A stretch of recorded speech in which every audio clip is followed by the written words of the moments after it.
Lead Creek, Colorado Territory, winter of 1883. The town of Lead Creek didn't grow so much as endure. Perched high in the Rockies, it was a scattering of wooden buildings wrapped in snow and soot. The wind scraped down the mountains like it was looking for someone to blame. And beneath the ground, the veins ran gold, thick and deep, funneled into the hands of one man, Silas Blackwood. His name carried weight. Not admiration, not respect. Just weight. He owned the mine, the land, the company store, and by extension the town's future. They called him a man without a soul, and no one dared say it twice near the manor on the hill. Elara Vance had grown up on the edge of that town. The stories of Blackwood's ruthlessness were legend, but hunger spoke louder than legend. Her little brother hadn't eaten properly in 2 days. Her mother's cough was growing sharper, wetter.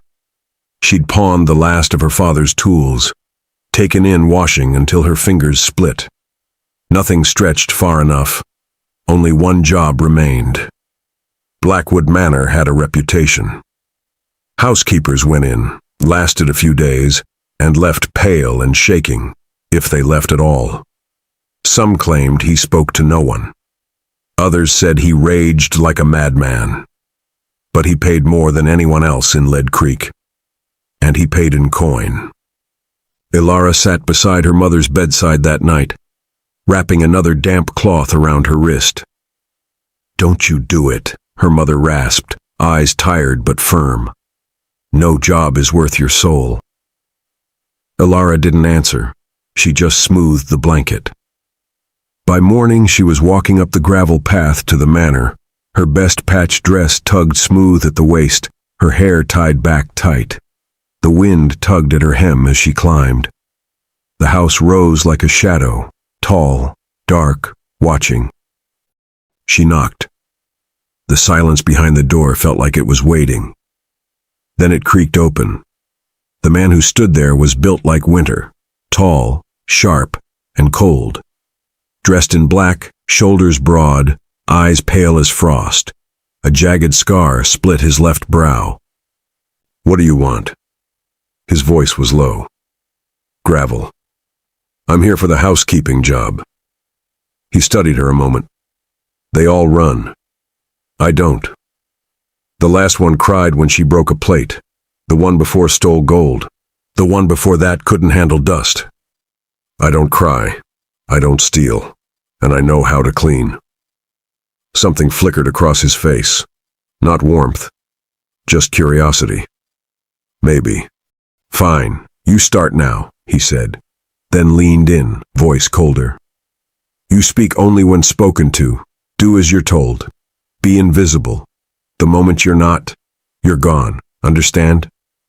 "I understand." He stepped aside. She crossed the threshold. The heavy door closed behind her like a vault. The cold air wrapped around her like a verdict. But Elara Vance didn't flinch. She was here to survive. Inside, the manor breathed dust and silence. Light barely made it through the grimy windows, and when it did, it caught the floating dust like a slow snowfall. Sheets covered the furniture like mourning veils. The air held still, as if the house had been holding on to its last breath for years. Silas Blackwood gave her a tour without words. He pointed, grunted. "Dining hall. I eat at 7. He pointed again. "Library. Don't touch the books." Another hallway. "My office. Never enter." The rules were laid out like landmines. His world was measured, rigid, and cold. Elara got to work the next morning before the sun was up. She scrubbed soot off the hearth until her hands ached, hauled coal, hauled water, beat rugs, polished silver. She moved like she was trying to reclaim something. Not just the house, but her place in it. By the end of each day, she ached deep in her bones, but she never let it show. Silas left before dawn and came back well after dusk. He didn't speak unless necessary. He left his plate on the dining table each night like a demand more than a request. Elara served his meals in silence and cleared them in silence. Some nights the silence cracked. a slammed ledger from behind the study door, a muffled curse. Once the sound of glass shattering, a tumbler hurled hard enough to burst into glittering shards on the dining room floor. Ilara found him standing by the window after, hands clenched at his sides. She didn't say a word. She cleaned the glass after he left, invisible, just as he wanted. But watching him from the shadows, she saw it, the way he held his breath before speaking, like he didn't trust his own voice. The way he stared into the dark corners of the house, like he was waiting for something to move that never did. Then came the day a foreman rode up with him, covered in dust and fear. "The beams in the east tunnel are groaning, sir," the man said, glancing toward Ilara but speaking to Silas.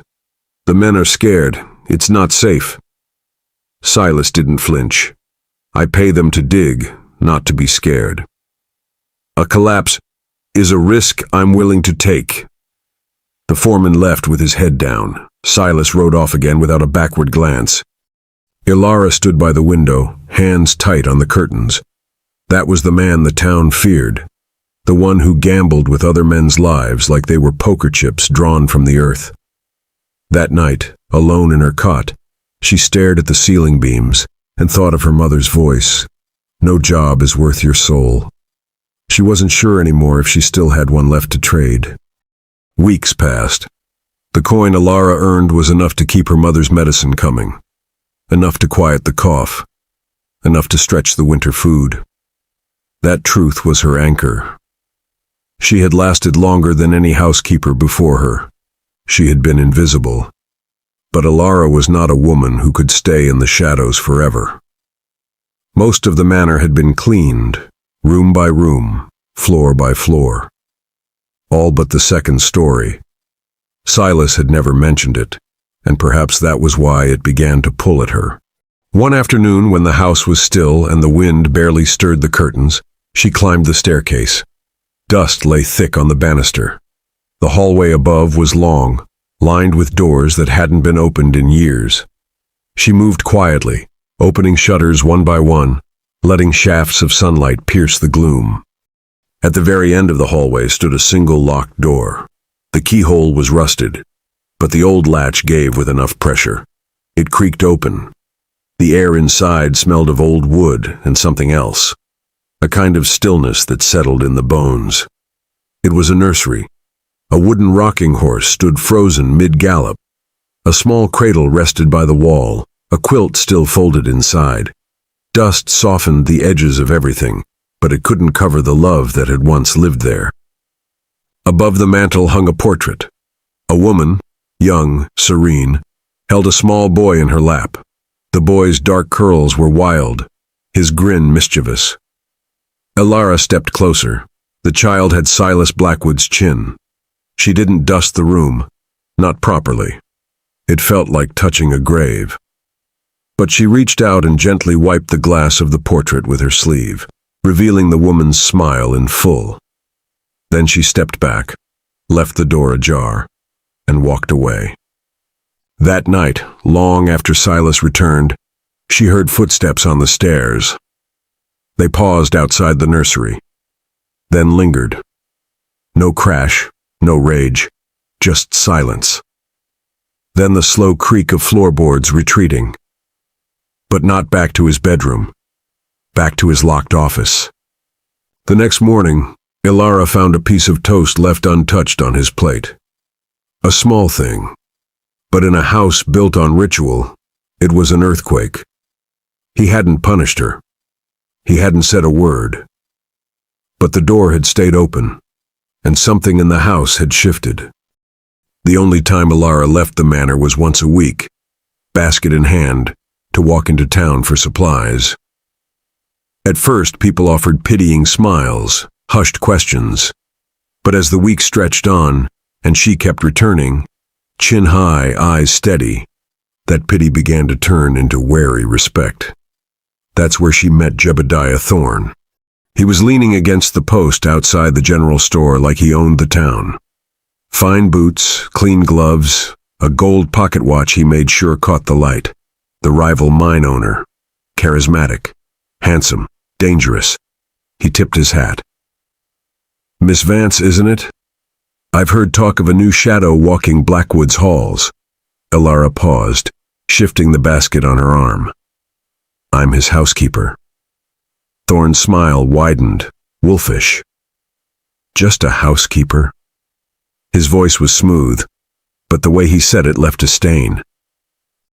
Mr. Blackwood is my employer. That's all anyone needs to know. Of course, he said, almost laughing. Still, a woman like you, sharp, strong, you deserve more than dust and silence. If you ever tire of it, my door is always open. Elara met his gaze. Thank you for the offer, but I'm content where I am. She walked away before he could answer, feeling his eyes crawl down her back. The air felt colder after that. Something in her tightened. That night back at the manor, she looked at Silas across the dining table. His face gave nothing away, but the lines etched deep were more than anger's doing. They weren't just from fury. They were from grief and weight. And years lived alone with neither comfort nor kindness. Thorne's cruelty wore perfume and smiled. Silas's wore scars. Both were dangerous men.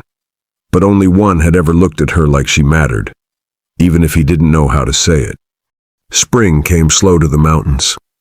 Snow still clung to the slopes above town, and the wind carried the bite of winter even as the sun lingered longer in the sky. One afternoon, Elara was in the woodshed, sleeves rolled, splitting logs with a dull axe. Her breath came fast, white in the cold air. The log wouldn't give. Her hands stung. Her arms trembled. Then a shadow moved across the snow. She turned. Silas stood just beyond the doorway watching. He said nothing, just stepped forward, took the axe from her grip like it weighed nothing, and swung. One strike. The log split clean. Then another, and another. He worked through the whole pile without a word. When he was done, he set the axe aside and walked back inside, boots crunching over the snow. Elara stood alone, her breath still caught in her chest. She hadn't asked. He hadn't offered. But he had seen her struggling, and chosen to act. A few days later, Mrs. Gable at the general store handed Elara a package wrapped in thick brown paper. "Courier brought this from Denver," she said. "Said it was paid for." Inside were several vials of her mother's medicine, enough to last the season. Elara's fingers trembled around the glass. "Did he say who sent it?" Mrs. Gable frowned. "Only said it was for the mother of the housekeeper at Blackwood Manor." Elara didn't need a name. She knew. She carried the parcel home without speaking. That night, she served Silas his supper as always. He didn't look at her. She didn't speak. But the silence felt different now, not cold, not empty. It felt like waiting. Mid-spring, 1884. It was late when he came back, long past dark. Elara had just finished tidying the hearth when the front door burst open. Silas stumbled in, coat sleeves soaked with blood. A fresh gash sliced his cheek, red and angry. His jaw was tight, one eye already swelling. He staggered toward the kitchen sink. "Get the whiskey." Elara didn't move. Instead, she opened the cabinet, pulled out her small medical kit, and stepped toward him. "Whiskey's for drinking," she said quietly, "not cleaning wounds."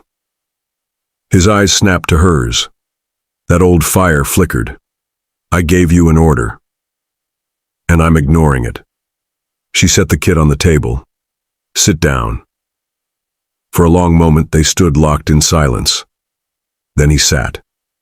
She cleaned the cut on his arm first. It was deep, angry. Her hands moved with steady care. When she reached up to examine the wound on his face, her fingers brushed the scar that split his eyebrow. She hesitated, then gently traced its edge. "How'd you get this one?" Her voice barely rose above a whisper. He flinched. His shoulders stiffened. Then slowly he spoke. "From a rock. During the collapse," Elara paused. Her hands went still. "The one from years back?" she asked. He nodded. My wife, Sarah, and my son Thomas. They were down there that day. We'd struck the mother lode. It was supposed to be a celebration. His voice grew distant, like he was telling someone else's story. Thomas liked the echoes in the tunnels. He was 5. She said nothing. Let the quiet hold space for him. Thorne's men were working the claim next to ours. He set a blast too close to our tunnel. Claimed it was an accident. The ground gave way. I was on the surface. He stared at the wall, jaw clenched so hard she thought his teeth might crack. I dug with my hands until they bled. They pulled me away just before the second collapse. That's when the rock hit me. His fingers brushed the scar. They were gone, and Thorne walked away without a scratch. No proof. No justice. Alara finished bandaging his wound. Then, without a word, she laid her hand over his. He didn't move, didn't speak. His eyes were storm dark, but not empty anymore. He looked at her hand, then at her. He didn't pull away. In the space between them, something opened, a wound exposed, a soul uncovered. The manor felt different after that night. Not warm, not exactly. But something had thawed. Silas still didn't speak much, but the silence felt less like armor and more like room. Room for something unspoken to grow. But Jebediah Thorne noticed the change too. He saw the way Silas now looked at Alara, not with possession but with weight, as if she anchored something in him that might drift if left alone. And Thorne hated that. He began to spread rumors, quiet ones, sharp-edged whispers that found their way into corners. Said Alara was playing a game, that she was climbing her way into Blackwood's fortune, that she knew exactly what she was doing. The town listened. The warmth in Mrs. Gable's smile cooled. The looks in the street turned curious, then sharp, and Thorne didn't stop there. He started paying off a handful of Blackwood's miners, not to quit, not yet, but to make trouble. A loosened support here, a jammed water pump there. Accidents, setbacks. Silas noticed. Of course he did. He became more tense by the day. Eyes sharper, shoulders tight. At dinner, he barely touched his food. One evening, Alara brought him coffee and found him alone in the library, head in his hands. "It's Thorne," he said without looking up. "I can feel it. He's bleeding the mind from the inside. Can you prove it?" "No," he said, voice hollow. "He's too smart. Covers his tracks." Alara sat across from him. The fire crackled between them. Thorne wasn't just after profit. He was after fracture, trying to break what Silas had begun to rebuild, trying to isolate Alara, trying to remind Silas that hope was still a weakness. But the beast that once hid behind rage was no longer at the helm. There was a man there now, and he had something to protect. The cold lifted. Snow turned to slush, and slush gave way to dust and pine needles. Summer came to Lead Creek with banners and brass band music. Founders' Day. Alara dreaded it. It meant stepping back into town, into the same eyes that had once pitied her, now narrowed in judgment. But when Silas announced he was going too, she hesitated. He saw it. "Let them talk," he said simply.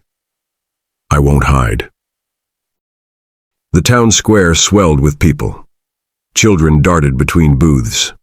A fiddler played near the church. Silas walked beside her, eyes scanning the crowd like a man measuring wind before a storm. Then Thorne stepped into their path. He wore a bright blue waistcoat, smile polished and practiced. "Well, well," he said loudly. "The Queen of Blackwood Manor graces us with her presence." People turned. Conversations quieted. Thorne leaned in. "Tell me, Miss Vance, what's the secret? How does a woman with nothing convince a man like Blackwood to keep her around?" The insinuation was like rot in the air. Alara's throat tightened. She opened her mouth, but no sound came. Then a voice, low and lethal, cut through the silence. "Thorne." The crowd parted. Silas stepped forward, jaw clenched, eyes blazing. He placed a hand at the small of Alara's back. "The lady's name is Alara Vance," he said, "and you'll speak it with respect." Thorne raised an eyebrow. "Touching? Or are you just protecting your property?" Silas stepped closer. "She is not my property," he said clearly. "She's under my protection. You insult her, you insult me." The silence that followed was absolute. Thorne held his smile a beat longer, then backed off with a quiet laugh, disappearing into the crowd like smoke. Silas didn't remove his hand. He turned to Alara and said softly, "Let's go home." And just like that, the man who had once lived in shadow had stepped into the light, not as a tyrant, but as someone who finally had something to lose. The town watched them walk away together, a hush falling like dust after a storm. Thorne's pride couldn't take it. He'd been outplayed in public, humiliated by a man he once called a ghost. And worse, Silas hadn't just found his voice. He'd found a reason to use it. Thorne didn't want revenge. He wanted ruin. He gave the order in whispers. "Weaken the supports in the eastern tunnel, quietly, just enough." It was the same tunnel from all those years ago. That evening, Alara felt something unsettled in the air. Silas had stayed behind. She decided to bring supper down to the night crew, baskets of warm bread, cider, and dried meat. A small kindness. She never saw it coming. Down in the mine, the ground shifted. The beams groaned. Then came the shout, "Get out! It's coming down!" A roar tore through the earth as wood splintered and rock rained down. Alara felt herself pulled hard into a narrow alcove by a miner's hands, just as the tunnel collapsed in a fury of dust and stone. Above ground, Silas felt it. He was standing in the study when the tremor hit, just like the one 10 years before. That same sound, that same silence after. He ran. By the time he reached the mine, men were shouting, hauling gear, pointing. Someone grabbed him. "She was down there," the miner said. "Your housekeeper. She's trapped." The world narrowed. He heard nothing but her name. Alara. The old Silas, the one who measured worth in gold, would have walked away, weighed the cost, called it fate. But that man was dead. "Get me lamps," Silas roared. "Get shovels, ropes, every man who can hold a pickaxe." He didn't wait. He went in first. The beast hadn't returned. What rose in its place was something far more terrifying. A man with nothing left to lose. Smoke and dust filled the broken tunnel. The lamps barely held back the dark. Silas clawed through the wreckage with raw hands, shouting names, listening for any sound that wasn't silence. Then, tap, tap, tap, faint, rhythmic, from behind the rock wall. He stilled. Tap, again.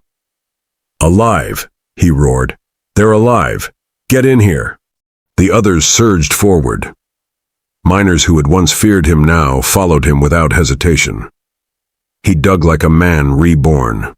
Not for profit, not for pride, but for someone who mattered. Behind the rockfall, Alara kept the injured calm. Tore her petticoat into bandages. Pressed her hand to a man's bleeding head. She stayed steady, even when her own lungs burned from the dust. Then came the light, a sliver, then a beam. Rough hands broke through. A voice. "Alara!" And there he was. Silas crawled through the narrow breach, face cut and filthy, eyes wild with fear and relief. "I thought I'd lost you," he said into her hair as he pulled her close. Together they led the trapped men out, one by one, into the blue light of dawn. The town had gathered, silent, watching. And when Silas emerged with Alara at his side, the silence broke into cheers.